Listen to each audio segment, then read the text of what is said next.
నీళ్లు తీసుకోండి. మామూలుగా మనం అన్నం ఉంచుకోవడానికి ఎంత నీళ్ళు తీసుకుంటామో అంత నీళ్ళు తీసుకొని దాంట్లో తగినన్ని బియ్యం వేసుకొని మూత పెట్టి అన్నం వండుకోవాలి. దీనికోసం మీరు బాస్మతి రైస్నైనా తీసుకోవచ్చు, లేదా నార్మల్ రైస్నైనా తీసుకోవచ్చు. తీసుకుని ఒక 70-75% వరకు బాయిల్ అవ్వాలి. అంటే అన్నం పొడి పొడిగా రావాలి కదా, అందుకని. సో అన్నం అంతా రెడీ అయిపోయిందా, కాసేపు అన్నంని ఆరబెట్టుకోండి. ఎందుకంటే మనం కలుపుకున్నప్పుడు పడవకుండా ఉండాలి కదా, అందుకని. సో అన్నాన్ని ఇట్లా ప్లేట్లో కానీ ఏదైనా ఒక పెద్ద పాత్రలో కానీ నీట్గా ఆరబెట్టేస్తారంటే ఆ వేడికి ముద్ద కాకుండా అన్నము ఆరిపోతుంది. మనం తినేటప్పుడు టేస్టీగా ఉండడమే కాదు, పలపలలాడుతుంది. సో ఈ అన్నం తీసి పక్కన పెట్టుకోండి. Now masala time. ఇప్పుడు ఒక ప్యాన్ తీసుకొని అందులో ఒక 3 టేబుల్ స్పూన్లు ఆయిల్ తీసుకోండి.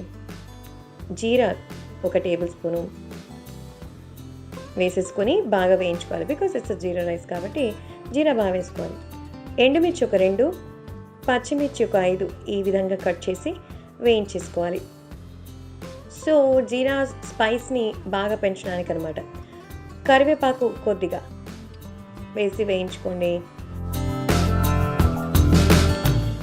ఇప్పుడు ఇందులో మనం తీసుకున్న రైస్ని ఒక 2 కప్పులు వేసేసుకోండి. 2 కప్పులకి ఈ మసాలా అనేది సరిపోతుంది.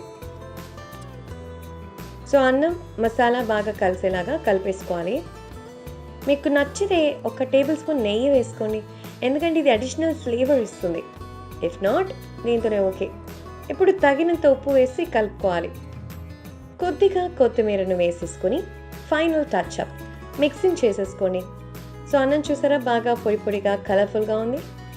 సిద్ధమైపోయింది జీరా రైస్.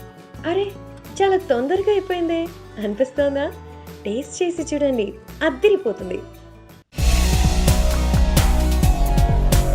ఇలాంటి మరెన్నో ఇంట్రెస్టింగ్ వీడియోస్ కోసం మా ఛానల్ని సబ్స్క్రైబ్ చేయండి. See you on next video.